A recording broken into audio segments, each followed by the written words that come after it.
Hello everyone, we are glad to welcome you on a HardReset.Info YouTube channel, and today I would like to demonstrate that you can see sensitive content on Twitter.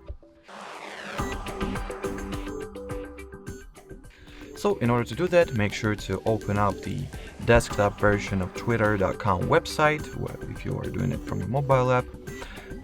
Just request the desktop version as well. If you are using Google Chrome, tap on the three vertical dots and in here, instead of request mobile site, you'll have the request desktop site option. Tap on it.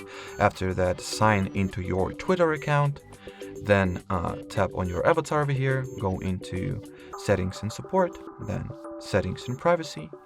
In here, expand the privacy and safety category. Then go into the content you see page.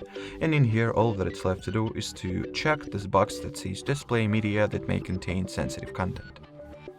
And that will be pretty much it. So thank you so much for watching. Thanks for your attention, and bye-bye.